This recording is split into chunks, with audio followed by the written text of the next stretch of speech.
인구 2억 명을 자랑하는 곳이죠. 바로 남미 최대의 경제 대국 브라질입니다. 연간 자동차 판매량만 무려 240만 대에 달해요. 브라질은 전 세계에서 손꼽히는 거대한 자동차 시장입니다. 바로 이 시장에서요, 글로벌 1위인 도요타를 가볍게 꺾고 아시아 브랜드 판매 1위를 차지한 회사가 있어요. 바로 우리의 자랑, 현대자동차입니다. 그것도 어쩌다 한 해 반짝한 게 아니라 무려 6년 연속으로 해낸 일이죠. 현지 공장 가동률은 자그마치 102%를 기록하고 있어요. 아예 생산할 수 있는 한계를 넘어서서 공장이 풀가동으로 돌아가고 있다는 뜻이거든요. 누적 생산 250만 대를 가뿐히 돌파했고 브라질 법인 매출만 4조 3천억 원을 찍었습니다. 그런데요, 여기서 아주 재미있고 이상한 점이 하나 있어요. 브라질은 이른바 술로 달리는 차가 전체 신차의 83%를 차지하는 아주 독특한 나라입니다. 사탕수수에서 뽑아낸 에탄올을 가솔린에 섞어서 자동차 연료로 쓰는 그야말로 전 세계에서 유일무이한 시장이에요. 게다가 이 시장은 피아트, 폭스바겐, GM 같은 유럽과 미국의 거인들이 50년, 60년 넘게 깊숙이 뿌리를 내리고 있던 곳이죠. 한국 자동차가 비집고 들어갈 틈 같은 건 애초에 전혀 없어 보였습니다. 그런데 놀랍게도 현대차가 그걸 완벽하게 해냈어요. 도대체 어떻게 가능했을까요? 오늘 그 흥미진진한 이야기를 아주 쉽고 재미있게 싹 다 풀어드리겠습니다. 브라질 자동차 시장을 제대로 이해하시려면 먼저 이 시장이 얼마나 독특하고 유별난지부터 정확히 알고 계셔야 합니다. 보통 우리가 자동차 시장이라고 하면 미국이나 중국 아니면 유럽 정도를 가장 먼저 떠올리게 되잖아요. 사실 브라질은 이런 쟁쟁한 나라들 바로 다음에 위치할 정도로 세계 6위에서 7위 규모를 자랑하는 거대 시장입니다. 그런데 이 시장의 속을 들여다보면 그 구조가 우리가 평소 알고 있던 것과는 완전히 딴판이라는 게 재밌는 점이죠. 일단 시장을 꽉 잡고 있는 브랜드의 면면부터가 우리 상식과는 상당히 다릅니다. 2025년 통계를 기준으로 보면 1위가 이탈리아의 피아트인데 무려 21%의 점유율을 가져가고 있어요. 그 뒤를 이어 2위가 독일의 폭스바겐으로 17%를 차지하고 있고 3위는 미국의 GM이 10.8%를 기록 중입니다. 우리나라 도로에서는 자주 보기 힘든 피아트가 당당히 1등이라니 여러분도 좀 의외라는 생각이 들지 않으신가요? 피아트는 이미 1976년에 브라질 현지에 공장을 세웠고 폭스바겐은 무려 1959년부터 진출해서 사업을 시작했습니다. 이 글로벌 회사들이 반세기가 넘는 기나긴 시간 동안 브라질 시장을 꽉 잡고 기득권을 누리고 있었던 거예요. 근데요, 사실 브라질 자동차 시장에서 가장 독특해서 눈에 띄는 부분은 따로 있습니다. 그건 바로 자동차에 들어가는 연료에 대한 이야기예요. 브라질은 전 세계에서 1위를 달리는 사탕수수 생산국이라는 사실을 알고 계셨나요? 1975년에 전 세계를 뒤흔든 1차 오일 쇼크가 터졌을 때 당시 브라질 정부가 석유 수입을 줄여보자며 사탕수수 에탄올을 자동차 연료로 쓰라고 강제로 밀어붙였어요. 이게 모든 일의 시작이었는데 지금은 브라질에서 파는 모든 휘발유에 에탄올을 최소 27% 이상 무조건 섞어서 팔아야 합니다. 게다가 2025년 8월부터는 이 혼합 비율이 30%까지 더 올라갈 예정이라고 하더라고요. 그래서 현재 브라질에서 팔리고 있는 신차의 무려 83%가 FFV라는 아주 생소한 방식을 사용하고 있는 겁니다. 이 FFV가 뭐냐면요, 플렉시블 퓨얼 비이클의 약자인데 쉽게 말해서 가솔린이든 에탄올이든 내 마음대로 섞어 넣어도 쌩쌩 잘 달리는 차를 말해요. 당연히 이 핵심 기술이 없으면 브라질 시장에서는 차를 단 한 대도 팔 수 없는 구조인 거죠. 자, 그럼 지금까지 말씀드린 내용을 한번 깔끔하게 정리해 볼게요.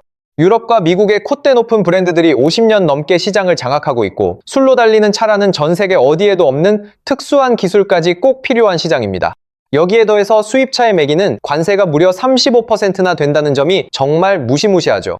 한국에서 정성껏 차를 만들어서 배에 실어 보내면 현지 가격이 자동으로 35%나 껑충 뛰게 되는 셈입니다.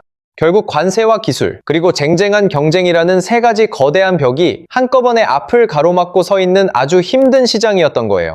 그런데 지난 2007년 이 난공불락의 요새 같은 시장문을 두드린 용감한 회사가 하나 있었습니다. 예상하셨겠지만 바로 우리의 현대자동차입니다. 그렇다면 과연 현대차가 이 첩첩산중 같은 벽들을 어떻게 하나씩 뚫어낼 수 있었는지 이제부터 하나씩 자세히 살펴볼까요? 시간을 잠시 2007년으로 돌려서 당시의 긴박했던 상황을 한번 떠올려 보겠습니다. 당시 현대차에게 브라질이라는 나라는 지구 반대편에 위치한 정말이지 미지의 영토나 다름없었어요. 한국에서 직항 비행기를 타고 가려고 해도 꼬박 24시간이 넘게 걸리는 정말 먼 곳이잖아요. 언어도 생소한 포르투갈어를 쓰고 문화도 우리와는 완전히 다른 데다 무엇보다 자동차 시장의 규칙 자체가 한국과는 판이했습니다. 그래서 현대차가 고민 끝에 처음 선택했던 방법은 바로 조심스러운 첫 발걸음 전략이었어요. 브라질 현지 사정의 밝은 기업인 카오아 그룹이라는 든든한 파트너와 손을 잡기로 한 겁니다. 카오아는 원래 포드 자동차의 딜러십으로 성장을 시작했던 브라질 토종 자동차 유통기업이었는데요. 현대차와 전략적 파트너십을 맺고 고이아스주의 아나폴리스라는 도시에 연간 5만 대 규모의 CKD 공장을 처음으로 세웠습니다. 여기서 CKD 방식이 뭐냐면요. 한국에서 부품을 전부 다 정밀하게 만들어서 보내면 현지에서는 단순히 조립만 하는 방식이에요. 거대한 완성차 공장을 통째로 짓는 것보다 초기 투자 비용이나 리스크 부담이 훨씬 적다는 장점이 있죠. 한마디로 브라질이라는 거대 시장에 발가락만 살짝 담가보면서 간을 본 거라고 이해하시면 편합니다. 근데 시간이 지나면서 이 방식만으로는 성장에 명확한 한계가 올 수밖에 없었습니다.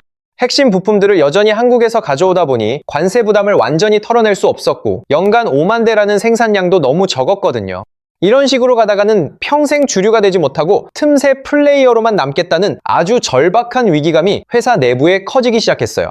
드디어 운명의 전환점은 2010년의 거짓말처럼 찾아오게 되었습니다. 당시 정몽구 회장이 아주 대담하고 파격적인 결단을 내리게 된 건데요. 무려 7억 달러, 우리 돈으로 따지면 약 9,400억 원이라는 어마어마한 거금을 브라질에 쏟아붓기로 한 겁니다. 상파울루 근교의 피라시카바라는 도시에 제대로 된 완성차 생산 공장을 짓겠다고 전격 선언한 거죠. 공장 부지만 해도 139만 제곱미터, 평수로 따지면 약 42만 평에 달하는 정말 광활한 땅을 확보했는데요. 참고로 여의도 전체 면적이 약 87만 평 정도 되니까 여의도의 절반이나 되는 거대한 땅에 현대차의 깃발을 꽂은 셈입니다. 이 공장 안에는 프레스부터 차체, 도장, 그리고 최종 의장 공정까지 자동차를 처음부터 끝까지 다 만들 수 있는 풀라인이 완벽하게 들어갔어요. 여기서 우리가 진짜 중요하게 봐야 할 대목은 현대차가 결코 혼자서 외롭게 간 게 아니라는 점입니다. 현대제철과 현대모비스, 현대트랜시스 같은 핵심 계열사를 포함해서 총 8개의 부품 협력사가 운명을 같이하며 브라질로 함께 날아갔거든요. 본 공장 바로 옆에 든든한 부품 회사들이 나란히 자리를 잡게 되니 물류 공급망이 획기적으로 짧아지고 효율도 엄청나게 올라갔죠. 거기다 현지 환경에 맞는 차를 연구할 테스트 트랙과 연구개발센터까지 아주 야무지게 갖췄습니다. 차량 연구부터 최종 생산까지 모든 게 한 번에 가능한 시스템을 아예 브라질 땅에 통째로 옮겨놓은 거라고 보시면 돼요. 그리고 마침내 2012년 11월 모두가 기다리던 현대차 브라질 공장이 당당하게 완공되었습니다. 당시 정몽구 회장이 직접 준공식 현장에 참석해서 5대양 6대주 생산망 구축을 완료했다고 아주 힘차게 선언했는데요. 이건 현대차가 전 세계 모든 대륙에 직접 자동차를 만들어낼 수 있는 전초기지를 완벽하게 갖추게 되었다는 역사적인 선언이었습니다. 근데요, 사실 공장만 번듯하게 세운다고 모든 문제가 해결되는 건 결코 아니었어요. 왜냐하면 현대차 앞에는 두 번째 거대한 장벽이 아주 높게 기다리고 있었기 때문입니다. 바로 아까 말씀드린 브라질만의 특수한 FFV, 즉 에탄올 연료 시스템을 완벽하게 마스터해야 했거든요. 아까 설명해드린 것처럼 브라질 사람들은 평소 가솔린과 사탕수수 에탄올을 본인 마음대로 섞어서 사용합니다. 이 두 가지 연료를 아주 자유자재로 인식하고 바꿔 쓸 수 있는 똑똑한 엔진을 만들어야 하는데 이게 말처럼 쉽지가 않아요. 에탄올은 일반 가솔린과 비교했을 때 타오르는 연소 특성 자체가 완전히 다르기 때문입니다. 결국 엔진의 기본 설계부터 시작해서 연료 공급 시스템, 그리고 이를 조절하는 제어 소프트웨어까지 몽땅 새로 개발해야만 했죠. 이건 당시 현대차가 단 한 번도 가보지 못한 완전히 낯설고 새로운 미지의 영역이었습니다. 여기서 현대차 경영진이 내린 아주 결정적인 선택이 하나 있었는데요. 기존의 전 세계 다른 나라에서 이미 잘 팔고 있던 글로벌 모델을 대충 가져와서 파는 게 아니었습니다. 오직 브라질 소비자들만을 위해서 브라질 땅에 딱 맞는 차를 처음부터 아예 새로 만들겠다는 승부수를 던진 거예요. 이름조차도 아주 직관적으로 브라질을 꾹 눌러 담아 HB20이라고 지었습니다. 여기서 HB는 현대 브라질의 약자이고 숫자 20은 새로운 시대의 막을 올린다는 아주 깊은 의미를 담고 있었죠. 이름에서부터 이 자동차는 오직 브라질 여러분을 위해 태어났습니다라고 당당하게 고백한 셈입니다. 이 HB20은 기아 모닝의 플랫폼을 기반으로 해서 만든 아주 탄탄한 소형 해치백 모델이었는데요. 이 차의 심장인 3기통 1리터 플렉스 엔진이 바로 기술력의 결정체라고 할 수 있습니다. 에탄올을 넣으면 무려 80마력의 힘을 내고 가솔린을 넣으면 75마력이 나오는 그야말로 브라질 전용 맞춤형 엔진이었거든요. 당시 시장에서 맞붙어야 했던 상대들은 피아트 아르고나 폭스바겐 폴로 같은 그야말로 브라질 시장의 산증인이자 터줏대감들이었습니다. 이미 50년 넘게 이 거대한 시장을 지배해온 거인들과 맨몸으로 정면 승부를 벌여야 했던 아주 절박한 상황이었던 거죠. 자, 이제 공장도 멋지게 완공했고 브라질 사람들 취향 저격하는 전용 자동차도 정성껏 만들었습니다. 무시무시했던 35%의 관세 장벽도 현지 생산으로 넘었고 까다로운 FFV 기술의 벽도 기술력으로 극복해냈어요. 그럼 이제 모든 게 다 해결되고 탄탄대로만 남았을 것 같나요? 천만의 말씀입니다. 진짜 손에 땀을 쥐게 하는 이야기는 사실 지금부터 본격적으로 시작되거든요. 시장에 드디어 발을 내디뎠다는 건 그저 긴 레이스의 시작점에 선 것일 뿐입니다. 가장 중요한 건 과연 실제 브라질 소비자들이 이 낯선 한국 차를 기꺼이 돈 주고 사줄 것이냐는 문제였거든요. 50년이 넘는 긴 세월 동안 피아트와 폭스바겐만 고집하며 타던 사람들이 이름도 생소한 현대차를 과연 선택해줄까요? 드디어 HB20이 브라질 시장에 처음으로 그 모습을 드러낸 건 2012년 연말쯤이었습니다. 아마 그때 현대차 임직원들도 속으로는 정말 가슴을 졸이며 긴장을 엄청나게 많이 했을 거예요. 아무리 기가 막히게 좋은 차를 만들었다고 자부해도 당시 브라질 사람들에게 현대라는 이름은 너무나 낯선 브랜드였으니까요. 피아트나 폭스바겐은 이미 할아버지 세대부터 믿고 타던 브랜드인데 현대차는 그게 대체 어느 나라 차냐는 반응이 나올 수밖에 없는 환경이었습니다.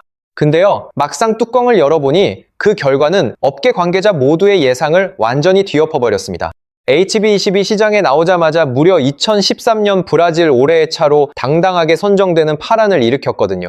쉐보레 소닉이나 시트로 C3, 푸조 308의 도요타 에티오스 같은 글로벌 강자들을 죄다 제치고 얻어낸 값진 성과였습니다.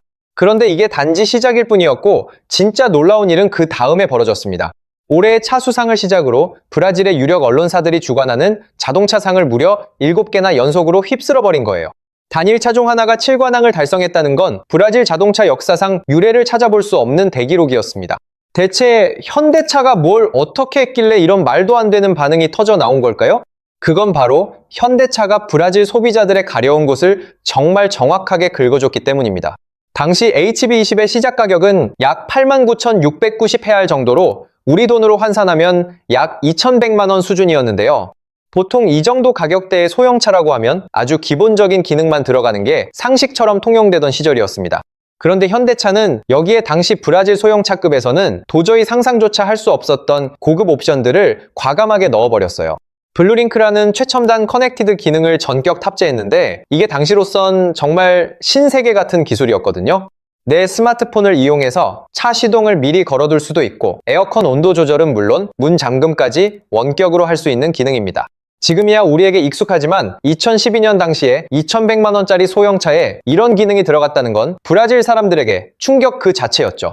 거기에 더해 8인치 대형 인포테인먼트 시스템과 후방 카메라, 심지어 에어백 6개와 전자식 차체 제어 장치까지 몽땅 챙겨 넣었습니다. 심지어 차로 유지보조 시스템 같은 첨단 안전사양까지 경쟁사들이 옵션으로도 안 넣어주는 것들을 기본으로 꽉 채워버린 거예요. 브라질 소비자들 입장에서는 아니, 이 가격에 이런 편의사양이 다 들어있다고라며 눈이 휘둥그레질 수밖에 없었습니다. 가격은 기존 경쟁 모델들과 비슷하거나 오히려 더 저렴한데 실내 구성은 한 등급 위인 고급차 수준이었으니까요. 가격은 착한데 결코 싸 보이지 않는 실속 있는 차. 이게 바로 HB20이 브라질 사람들의 마음을 훔친 결정적인 전략이었습니다. 여기서 현대차는 멈추지 않고 한 발짝 더 나아가는 결단을 내리게 됩니다. 지난 2017년부터 현대차는 자신 있게 두 번째 승부수를 던졌는데 그게 바로 크레타라는 이름의 SUV 모델이에요. 당시 브라질 자동차 시장의 트렌드가 소형 해치백 위주에서 서서히 SUV 쪽으로 옮겨가고 있다는 걸 포착한 거죠. 현대차는 이 절호의 기회를 놓치지 않고 크레타를 피라시카바 공장에서 직접 생산하며 시장 공략에 박차를 가했습니다. 결과는 역시나 대성공이었고 크레타는 출시 이후 지금까지 누적 판매량만 52만 대를 가볍게 돌파했어요. 작은 차 시장에서는 HB20 그리고 떠오르는 SUV 시장에서는 크레타가 환상의 복식조가 되어 시장을 휘어잡은 셈입니다. 이 두 모델이 든든한 쌍두마차가 되어 브라질 소비자들의 선택지를 아주 넓고 확실하게 확장해버린 거죠. 실제 수치로 확인해보면 현대차가 얼마나 대단한 일을 벌였는지 더 확연하게 체감이 되실 거예요. HB20은 2012년 출시된 이후 2025년까지 무려 134만 대라는 엄청난 누적 판매량을 기록했습니다. 브라질 현지에서 이 정도 판매고를 올리면 사람들 사이에서 뭐라고 불리는지 아세요? 바로 국민차라는 영광스러운 칭호를 얻게 됩니다. 실제로 브라질의 공신력 있는 언론들도 이제는 HB20을 거리낌 없이 국민차라고 부르고 있어요. 지구 반대편 대한민국에서 온 자동차가 브라질의 국민차가 되었다니 정말 가슴이 웅장해지는 이야기가 아닐 수 없죠. 그리고 이 엄청난 성공은 영원한 숙적이라고 할 수 있는 도요타와의 순위 싸움까지 완전히 뒤집어 놓았습니다. 다들 아시다시피 도요타는 전 세계에서 자동차를 가장 많이 파는 그야말로 끝판왕 같은 회사잖아요? 그런데 이 무시무시한 도요타가 브라질 땅에서만큼은 현대차의 기세에 밀려 고전을 면치 못하고 있습니다. 실제로 2024년 연간 판매 성적표를 보면 현대차가 20만 6,029대를 팔았고 도요타는 20만 3,793대에 그쳤거든요. 약 2,200대라는 근소한 차이 같지만 세계 1위 기업을 한국 기업이 직접 눌렀다는 상징성은 정말 어마어마한 겁니다. 게다가 2025년에 들어서면서 이 격차는 더욱더 큰 폭으로 벌어지기 시작했다는 점이 고무적이죠. 1월부터 11월까지의 누적 판매량을 보면 현대차는 18만 대를 넘겼는데 도요타는 15만 대 수준에 머물러 있습니다. 판매량 차이가 순식간에 24,000대까지 벌어지면서 이제 도요타 입장에서는 현대차를 따라잡기가 역부족인 상황이 된 거예요. 덕분에 현대차는 6년 연속으로 브라질 자동차 시장 톱5 브랜드라는 지위를 아주 확고하게 다졌습니다. 더욱 놀라운 사실은 브라질 현지에 있는 피라시카바 공장이 돌아가는 상황을 보면 입이 떡 벌어진다는 점인데요. 이 공장의 원래 설계상 연간 최대 생산 능력은 약 21만 대 정도라고 알려져 있습니다. 그런데 놀랍게도 2025년 한 해 동안 실제로 만들어낸 자동차 대수가 무려 21만 4,139대에 달합니다. 가동률로 환산하면 102%인데 이건 이론적으로 만들 수 있는 한계치보다 더 많은 차를 뽑아냈다는 소리죠. 이는 전 세계에 퍼져 있는 현대차 해외 공장들을 통틀어서 당당히 가동률 1위를 차지하는 엄청난 기록입니다. 미국의 엘라베마 공장이나 튀르키예의 이즈미트 공장 같은 쟁쟁한 곳들도 브라질 공장의 열기를 따라오지 못했어요. 공장이 1분 1초도 쉬지 않고 풀 가동되고 있는데도 밀려드는 브라질 사람들의 수요를 다 감당하지 못할 정도라니 정말 대단하죠? 자, 여기까지만 들으면 정말 완벽하다 못해 눈부신 성공 스토리로만 보이실 겁니다. 높디 높은 관세 장벽과 까다로운 기술 장벽을 모두 넘었고 까다로운 소비자들의 마음까지 완전히 사로잡았으니까요. 게다가 세계 1위 도요타까지 제치고 국민차 타이틀의 공장 가동률 1위까지 찍었으니 더할 나위 없어 보입니다. 하지만 냉정하게 말해서 이 이야기는 이제 겨우 절반 정도밖에 오지 않았다고 봐도 무방합니다. 왜냐하면 아직 이 드라마틱한 이야기 속에서 가장 무섭고 강력한 라이벌이 등장하지 않았기 때문이에요. 지구 저 반대편에서 거대한 자본력을 등에 업고 나타나 압도적인 가격 경쟁력으로 시장을 통째로 삼키려는 검은 그림자가 보입니다. 그 주인공은 바로 전기차 시장의 무서운 신흥 강자, 중국의 BYD입니다. 최근 브라질 자동차 업계 관계자가 로이터 통신과의 인터뷰에서 남긴 아주 뼈있는 말이 하나 있는데요. 지금 전 세계 모든 나라가 중국에게 빗장을 걸어 잠그고 있는데 유독 브라질만은 활짝 문을 열어주고 있다는 말입니다. 이 짧은 문장 하나가 현재 브라질 자동차 시장에서 벌어지고 있는 아주 급박하고 복잡한 상황의 본질을 꿰뚫고 있어요. 실제로 유럽연합은 중국산 전기차에 최대 45.3%라는 징벌적 관세를 때렸고 미국은 아예 100% 관세로 숨통을 조이고 있잖아요. 갈 곳을 잃어버린 중국 전기차들이 재고를 처리할 새로운 시장을 찾아 눈을 돌린 곳이 바로 남미의 거물 브라질이었습니다. 때마침 브라질은 2024년 상반기까지 전기차 수입 관세가 고작 10% 수준밖에 되지 않는 아주 매력적인 시장이었거든요. 중국 전기차 업체들 입장에서는 미국과 유럽이 앞문을 쾅 닫아버린 바로 그 절묘한 타이밍에 브라질이라는 뒷문이 활짝 열린 걸 발견한 셈입니다. 그 열린 문을 통해서 가장 먼저 그리고 가장 공격적으로 밀고 들어온 회사가 바로 BYD였어요. 그들이 보여주는 숫자를 보면 정말 소름이 돋을 정도로 무시무시한 성장세를 보이고 있습니다. 2025년 브라질 전기차와 하이브리드 시장 전체 판매량이 약 17만 7,300대 정도였는데 그중 BYD 한 곳의 점유율이 무려 43.3%입니다. 여기에 다른 중국 브랜드인 GWM과 체리의 점유율까지 모두 합치면 중국차의 비중이 63.9%까지 치솟게 되는데요. 브라질 도로 위를 달리는 친환경차 10대 중 6대 이상이 메이드 인 차이나라는 정말 충격적인 통계입니다. 어떤 분들은 그건 전기차 시장 이야기고 현대차는 엔진차가 주력인데 별 상관없는 거 아니냐라고 반문하실 수도 있을 거예요. 하지만 진짜 무서운 포인트는 친환경차를 넘어선 BYD의 전체 판매량 추이가 심상치 않다는 데 있습니다. BYD는 2025년에 브라질에서 전기차뿐만 아니라 전체 라인업을 통틀어 11만 대가 넘는 차를 팔아치우며 전체 7위까지 올라왔거든요. 당시 현대차와의 격차가 약 8만 8천 대 정도였으니 이때까지만 해도 아직은 격차가 좀 있네? 라고 생각할 수 있었죠. 그런데요, 불과 몇 달 뒤인 2026년 2월의 누적 판매 수치를 보면 분위기가 완전히 반전된 걸 확인하실 수 있습니다. BYD가 21,132대를 팔았는데 현대차는 22,290대를 팔아서 차이가 고작 1,158대 수준으로 좁혀졌거든요.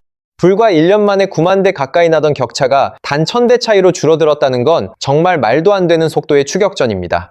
업계에서는 이제 월간 판매량 기준으로 BYD가 현대차를 추월하는 건 그저 시간 문제일 뿐이라는 암울한 분석까지 나오고 있어요.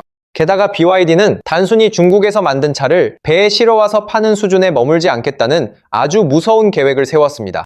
아예 브라질 땅에 깊숙이 뿌리를 내리고 현지 업체로 거듭나겠다는 야심찬 프로젝트를 가동 중이거든요. 현재 브라질 북동부의 바이아주 카마칼이라는 지역에 대규모 완성차 생산 공장을 아주 빠르게 짓고 있는 중입니다. 2026년 말까지 연간 15만 대 생산 체제를 갖추고 최종적으로는 60만 대 규모까지 늘리겠다는 정말 어마어마한 계획이죠. 현대차 피라시카바 공장의 생산 능력이 21만 대 수준인 걸 생각하면 BYD는 그 3배나 되는 거대 기지를 세우겠다는 소리입니다. 여기서 끝이 아니라 리우데자네이루에 우리 돈으로 약 800억 원을 들여서 전기차 전용 연구개발센터까지 건설하고 있어요. 2028년 완공을 목표로 하는 이 센터에는 특수 테스트 트랙은 물론이고 심지어 차량이 물에 완전히 잠겨도 버티는지 확인하는 대형 수조까지 만든다고 합니다. 왜 굳이 수조까지 만드나 싶으시겠지만 브라질은 열대우림 기후라 갑자기 쏟아지는 폭우로 도로가 물바다가 되는 일이 정말 흔하거든요. 현지 기후와 도로 환경에 딱 맞는 전기차를 직접 개발하고 검증해서 브라질 사람들의 마음을 완벽히 사로잡겠다는 전략인 거죠. 단순히 중국산 차를 가져다 팔겠다는 게 아니라 브라질을 위한 차를 만들겠다는 이 전략, 어디서 많이 들어본 것 같지 않으세요? 맞습니다. 바로 현대자동차가 2012년에 브라질 시장을 뚫기 위해 사용했던 바로 그 성공 플레이북을 그대로 벤치마킹하고 있는 거예요. 그런데 이렇게 거침없이 질주하는 것 같은 BYD에게도 최근 아주 어두운 그림자가 드리우기 시작했습니다. 바이아주에 짓고 있는 공장 건설 현장에서 심각한 수준의 노동 착취 문제가 터져 나오며 브라질 사회가 발칵 뒤집혔거든요. 브라질 노동검찰청이 대대적인 조사에 착수했는데 투입된 중국 노동자들이 거의 노예와 다름없는 처참한 환경에서 일했다는 의혹이 제기된 겁니다. 심지어 인신매매 혐의까지 거론될 정도로 상황이 심각해지자 브라질 정부도 아주 강경한 태도로 돌아서기 시작했어요. 브라질 외교부는 즉시 BYD 관련 인력들에 대한 임시 취업 비자 발급을 전면 중단하며 강력한 경고 메시지를 날렸습니다. 이 사건을 계기로 브라질 소비자들 사이에서도 가격이 싸다고 해서 이런 비인도적인 행태까지 용서되는 건 아니다라는 비판 여론이 거세게 일고 있죠. 한편으로는 브라질 정부도 중국 전기차의 무차별적인 물량 공세에 제동을 걸기 위해 정책적인 브레이크를 밟기 시작했습니다. 그동안 파격적으로 낮게 유지해왔던 전기차 수입 관세를 이제 단계적으로 아주 높게 올리기로 결정한 건데요. 2024년 10%였던 관세를 시작으로 계속 높여서 2026년 7월에는 일반 내연기관차와 똑같은 35%까지 끌어올릴 예정입니다. 이런 관세 폭탄이 과연 BYD가 가진 가장 강력한 무기인 저렴한 가격을 얼마나 무력화시킬 수 있을지가 현재 업계의 최대 관심사예요. 자, 이렇게 긴박하게 돌아가는 상황 속에서 우리의 현대자동차는 과연 어떤 대응 카드를 준비하고 있을까요? 위기감을 느낀 정의선 회장이 직접 팔을 걷어붙이고 브라질 현지로 날아가 승부사 기질을 발휘했습니다. 지난 2024년 2월 브라질 수도 브라질리아에 있는 대통령 집무실을 전격 방문해서 룰라 대통령과 독대를 가졌거든요. 이 중요한 자리에서 정의선 회장은 오는 2032년까지 브라질에 무려 11억 달러, 우리 돈 약 1조 6천억 원을 투자하겠다는 통 큰 약속을 했습니다. 단순히 말로만 약속한 게 아니라 N비전 74라는 아주 멋진 수소 하이브리드 컨셉카 모형까지 직접 들고 가서 대통령의 눈길을 사로잡았죠. 현대자동차는 브라질의 단순한 판매업자가 아니라 미래 모빌리티를 함께 그려나갈 진정한 파트너가 되겠다는 아주 강력한 메시지를 전달한 겁니다. 그리고 이번 대규모 투자의 핵심 무기는 바로 에탄올 하이브리드 FFV라는 아주 특별한 기술에 숨어 있어요. 이게 대체 뭐냐면 브라질만의 독특한 에탄올 연료 시스템과 현대의 자랑인 하이브리드 기술을 하나로 합친 세계 최초의 맞춤형 파워트레인입니다.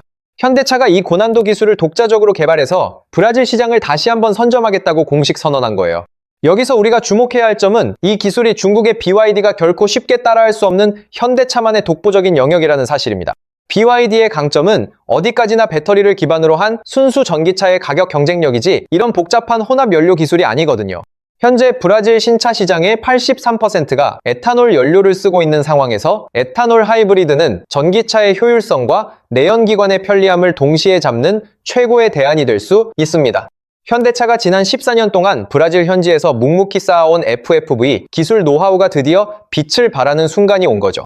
그리고 바로 올해인 2026년 현대차는 피라시카바 공장에서 야심차게 준비한 세 번째 전략 모델의 생산을 본격적으로 시작합니다. 기존의 HB20은 소형 해치백이었고 크레타는 SUV였는데 이번 신차는 그 사이를 아주 절묘하게 파고드는 크로스오버 모델이라고 하더라고요. 해치백 특유의 경쾌한 주행감과 SUV의 넉넉한 공간 활용성을 동시에 누리고 싶어하는 브라질 소비자들의 니즈를 정확히 공략한 차입니다. 현대차 브라질 사장인 마르코스 올리베이라도 이 신차가 첨단 기술과 견고함을 모두 갖춘 새로운 세그먼트의 리더가 될 것이라며 강한 자신감을 보였죠. 이 신차를 제대로 만들어내기 위해서 현대차는 현재 피라시카바 공장의 생산 라인 자체를 아주 스마트하게 뜯어고치고 있습니다. 하나의 라인에서 HB20과 크레타, 그리고 새로운 신차까지 세 가지 모델을 동시에 만들어낼 수 있는 멀티 모델 생산 체계를 구축 중이거든요.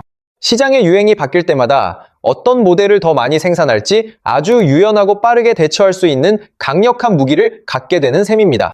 여기에 더해 기쁜 소식이 하나 더 있는데 2026년 3월을 기점으로 현대차 브라질 공장의 누적 생산량이 드디어 250만 대를 넘어섰다는 소식이에요. 지난 2012년에 첫 삽을 뜨고 첫 차를 생산한 이후 약 14년 만에 일궈낸 정말 값지고 위대한 금자탑이라고 할 수 있습니다. 현대차 중남미권역 본부장인 에어턴 쿠소도 이 모든 영광을 함께 땀 흘려준 현지 협력사들의 공으로 돌리며 감사의 인사를 전하기도 했죠. 하지만 여러분, 이 치열한 자동차 전쟁은 아직 끝난 게 아니며 오히려 지금부터가 진짜 승부처라고 보셔야 합니다. 현대차가 내세운 에탄올, 하이브리드 전략과 BYD가 밀어붙이는 저가 전기차 물량 공세 중 과연 누가 최후의 승자가 될까요? 브라질 정부가 빼든 관세 인상 카드가 과연 중국차의 무서운 기세를 꺾어놓을 수 있을지도 정말 궁금해지는 대목입니다. 또한 현대차의 세 번째 비밀병기가 브라질 사람들의 마음을 다시 한번 훔쳐서 새로운 전성기를 열어줄 수 있을지도 관전 포인트죠. 오는 2030년까지 남미 시장에서 44만 대를 팔겠다는 현대차의 원대한 목표가 과연 현실이 될 수 있을까요? 2억 인구의 거대 시장, 브라질의 미래 주도권을 쥐기 위한 이 뜨거운 싸움은 지금 이 순간에도 아주 격렬하게 진행되고 있습니다. 여기까지 저와 함께 브라질 자동차 시장의 긴박한 이야기를 달려오시느라 정말 고생 많으셨고 수고하셨습니다. 혹시 이 이야기가 그저 지구 반대편 먼 나라에서 벌어지는 남의 집일처럼 멀게만 느껴지시나요? 사실 조금만 깊게 생각해보시면 이건 결국 우리 모두의 삶과 아주 밀접하게 연결된 우리의 이야기이기도 합니다. 우리가 매일 출퇴근길 도로 위에서 흔하게 마주치는 그 현대차가 지구 반대편에서 세계적인 거물들과 목숨 걸고 싸우고 있는 거거든요. 현대차 브라질 법인이 벌어들이는 매출이 연간 4조 3천억 원에 달하는데 이 막대한 돈은 결국 우리 본사의 실적이 되고 한국의 국부가 됩니다. 또한 수많은 국내 부품 협력사들의 소중한 일감이 되고 결과적으로 우리 대한민국 경제를 떠받치는 든든한 버팀목이 되어주죠. 현대제철이나 모비스 같은 대기업뿐만 아니라 수많은 강소기업들이 브라질 땅에서 함께 땀 흘리며 K자동차의 위상을 높이고 있으니까요. 그리고 브라질이라는 시장은 단순히 한 나라의 시장을 넘어서 남미 대륙 전체로 뻗어나가는 아주 중요한 관문 역할을 합니다. 현대차가 브라질에서 확실한 승기를 잡으면 아르헨티나나 칠레, 페루 같은 남미 전역으로 영향력을 넓힐 수 있는 강력한 교두보가 생기는 셈이죠. 실제로 현대차는 이미 우루과이에 수소 트럭인 엑시언트를 투입하면서 남미 대륙 최초의 수소 물류 시대를 여는 혁신적인 행보를 보여주고 있습니다.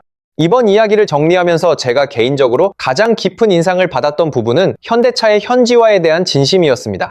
단순히 한국에서 잘 나가는 차를 대충 포장해서 가져간 게 아니라 브라질 사람들이 진짜로 원하는 게 뭔지 처절하게 고민했다는 점 말이죠. HB20이라는 이름에 브라질을 새겨 넣은 것부터가 현지인들의 자부심을 건드린 정말 신의 한 수였다고 생각합니다.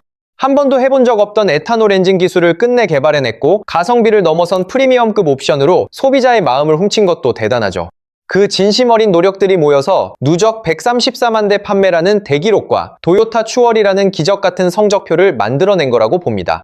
결국 현대차의 성공 비결은 막대한 투자와 기술 개발도 중요했지만 무엇보다 브라질을 이해하려는 진정성에 있었다고 정리할 수 있겠네요. 물론 앞으로의 여정도 BYD 같은 강력한 도전자들 때문에 결코 꽃길만은 아닐 것이고 험난한 고비들이 분명히 찾아올 겁니다. 하지만 우리가 기억해야 할 건 2012년 현대차가 처음 브라질에 간다고 했을 때도 다들 절대 안 된다며 고개를 저었다는 사실이에요.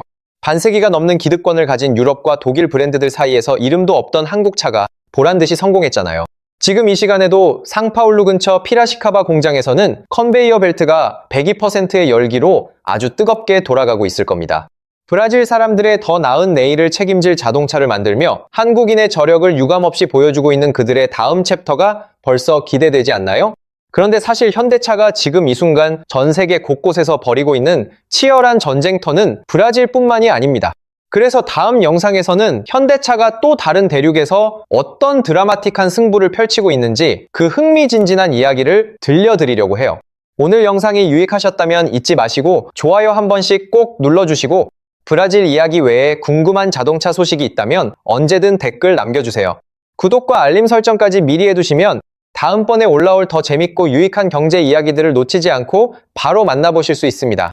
그럼 저는 조만간 더 알차고 흥미로운 주제를 가지고 여러분을 다시 찾아뵙도록 하겠습니다. 감사합니다. 인구 2억 명을 자랑하는 곳이죠. 바로 남미 최대의 경제 대국 브라질입니다. 연간 자동차 판매량만 무려 240만 대에 달해요. 브라질은 전 세계에서 손꼽히는 거대한 자동차 시장입니다. 바로 이 시장에서요, 글로벌 1위인 도요타를 가볍게 꺾고 아시아 브랜드 판매 1위를 차지한 회사가 있어요. 바로 우리의 자랑, 현대자동차입니다. 그것도 어쩌다 한 해 반짝한 게 아니라 무려 6년 연속으로 해낸 일이죠. 현지 공장 가동률은 자그마치 102%를 기록하고 있어요. 아예 생산할 수 있는 한계를 넘어서서 공장이 풀가동으로 돌아가고 있다는 뜻이거든요. 누적 생산 250만 대를 가뿐히 돌파했고 브라질 법인 매출만 4조 3천억 원을 찍었습니다. 그런데요, 여기서 아주 재미있고 이상한 점이 하나 있어요. 브라질은 이른바 술로 달리는 차가 전체 신차의 83%를 차지하는 아주 독특한 나라입니다. 사탕수수에서 뽑아낸 에탄올을 가솔린에 섞어서 자동차 연료로 쓰는 그야말로 전 세계에서 유일무이한 시장이에요. 게다가 이 시장은 피아트, 폭스바겐, GM 같은 유럽과 미국의 거인들이 50년, 60년 넘게 깊숙이 뿌리를 내리고 있던 곳이죠. 한국 자동차가 비집고 들어갈 틈 같은 건 애초에 전혀 없어 보였습니다. 그런데 놀랍게도 현대차가 그걸 완벽하게 해냈어요. 도대체 어떻게 가능했을까요? 오늘 그 흥미진진한 이야기를 아주 쉽고 재미있게 싹 다 풀어드리겠습니다. 브라질 자동차 시장을 제대로 이해하시려면 먼저 이 시장이 얼마나 독특하고 유별난지부터 정확히 알고 계셔야 합니다. 보통 우리가 자동차 시장이라고 하면 미국이나 중국 아니면 유럽 정도를 가장 먼저 떠올리게 되잖아요. 사실 브라질은 이런 쟁쟁한 나라들 바로 다음에 위치할 정도로 세계 6위에서 7위 규모를 자랑하는 거대 시장입니다. 그런데 이 시장의 속을 들여다보면 그 구조가 우리가 평소 알고 있던 것과는 완전히 딴판이라는 게 재밌는 점이죠. 일단 시장을 꽉 잡고 있는 브랜드의 면면부터가 우리 상식과는 상당히 다릅니다. 2025년 통계를 기준으로 보면 1위가 이탈리아의 피아트인데 무려 21%의 점유율을 가져가고 있어요. 그 뒤를 이어 2위가 독일의 폭스바겐으로 17%를 차지하고 있고 3위는 미국의 GM이 10.8%를 기록 중입니다. 우리나라 도로에서는 자주 보기 힘든 피아트가 당당히 1등이라니 여러분도 좀 의외라는 생각이 들지 않으신가요? 피아트는 이미 1976년에 브라질 현지에 공장을 세웠고 폭스바겐은 무려 1959년부터 진출해서 사업을 시작했습니다. 이 글로벌 회사들이 반세기가 넘는 기나긴 시간 동안 브라질 시장을 꽉 잡고 기득권을 누리고 있었던 거예요. 근데요, 사실 브라질 자동차 시장에서 가장 독특해서 눈에 띄는 부분은 따로 있습니다. 그건 바로 자동차에 들어가는 연료에 대한 이야기예요. 브라질은 전 세계에서 1위를 달리는 사탕수수 생산국이라는 사실을 알고 계셨나요? 1975년에 전 세계를 뒤흔든 1차 오일 쇼크가 터졌을 때 당시 브라질 정부가 석유 수입을 줄여보자며 사탕수수 에탄올을 자동차 연료로 쓰라고 강제로 밀어붙였어요. 이게 모든 일의 시작이었는데 지금은 브라질에서 파는 모든 휘발유에 에탄올을 최소 27% 이상 무조건 섞어서 팔아야 합니다. 게다가 2025년 8월부터는 이 혼합 비율이 30%까지 더 올라갈 예정이라고 하더라고요. 그래서 현재 브라질에서 팔리고 있는 신차의 무려 83%가 FFV라는 아주 생소한 방식을 사용하고 있는 겁니다. 이 FFV가 뭐냐면요, 플렉시블 퓨얼 비이클의 약자인데 쉽게 말해서 가솔린이든 에탄올이든 내 마음대로 섞어 넣어도 쌩쌩 잘 달리는 차를 말해요. 당연히 이 핵심 기술이 없으면 브라질 시장에서는 차를 단 한 대도 팔 수 없는 구조인 거죠. 자, 그럼 지금까지 말씀드린 내용을 한번 깔끔하게 정리해 볼게요. 유럽과 미국의 콧대 높은 브랜드들이 50년 넘게 시장을 장악하고 있고 술로 달리는 차라는 전 세계 어디에도 없는 특수한 기술까지 꼭 필요한 시장입니다. 여기에 더해서 수입차의 매기는 관세가 무려 35%나 된다는 점이 정말 무시무시하죠. 한국에서 정성껏 차를 만들어서 배에 실어 보내면 현지 가격이 자동으로 35%나 껑충 뛰게 되는 셈입니다. 결국 관세와 기술, 그리고 쟁쟁한 경쟁이라는 세 가지 거대한 벽이 한꺼번에 앞을 가로막고 서 있는 아주 힘든 시장이었던 거예요. 그런데 지난 2007년 이 난공불락의 요새 같은 시장 문을 두드린 용감한 회사가 하나 있었습니다. 예상하셨겠지만 바로 우리의 현대자동차입니다. 그렇다면 과연 현대차가 이 첩첩산중 같은 벽들을 어떻게 하나씩 뚫어낼 수 있었는지 이제부터 하나씩 자세히 살펴볼까요? 시간을 잠시 2007년으로 돌려서 당시에 긴박했던 상황을 한번 떠올려 보겠습니다. 당시 현대차에게 브라질이라는 나라는 지구 반대편에 위치한 정말이지 미지의 영토나 다름없었어요. 한국에서 직항 비행기를 타고 가려고 해도 꼬박 24시간이 넘게 걸리는 정말 먼 곳이잖아요. 언어도 생소한 포르투갈어를 쓰고 문화도 우리와는 완전히 다른 데다 무엇보다 자동차 시장의 규칙 자체가 한국과는 판이했습니다. 그래서 현대차가 고민 끝에 처음 선택했던 방법은 바로 조심스러운 첫 발걸음 전략이었어요. 브라질 현지 사정의 밝은 기업인 카오아 그룹이라는 든든한 파트너와 손을 잡기로 한 겁니다. 카오아는 원래 포드 자동차의 딜러십으로 성장을 시작했던 브라질 토종 자동차 유통기업이었는데요. 현대차와 전략적 파트너십을 맺고 고이아스주의 아나폴리스라는 도시에 연간 5만 대 규모의 CKD 공장을 처음으로 세웠습니다. 여기서 CKD 방식이 뭐냐면요. 한국에서 부품을 전부 다 정밀하게 만들어서 보내면 현지에서는 단순히 조립만 하는 방식이에요. 거대한 완성차 공장을 통째로 짓는 것보다 초기 투자 비용이나 리스크 부담이 훨씬 적다는 장점이 있죠. 한마디로 브라질이라는 거대 시장에 발가락만 살짝 담가보면서 간을 본 거라고 이해하시면 편합니다. 근데 시간이 지나면서 이 방식만으로는 성장에 명확한 한계가 올 수밖에 없었습니다. 핵심 부품들을 여전히 한국에서 가져오다 보니 관세 부담을 완전히 털어낼 수 없었고 연간 5만 대라는 생산량도 너무 적었거든요. 이런 식으로 가다가는 평생 주류가 되지 못하고 틈새 플레이어로만 남겠다는 아주 절박한 위기감이 회사 내부에 커지기 시작했어요. 드디어 운명의 전환점은 2010년의 거짓말처럼 찾아오게 되었습니다. 당시 정몽구 회장이 아주 대담하고 파격적인 결단을 내리게 된 건데요. 무려 7억 달러, 우리 돈으로 따지면 약 9,400억 원이라는 어마어마한 거금을 브라질에 쏟아붓기로 한 겁니다. 상파울루 근교의 피라시카바라는 도시에 제대로 된 완성차 생산 공장을 짓겠다고 전격 선언한 거죠.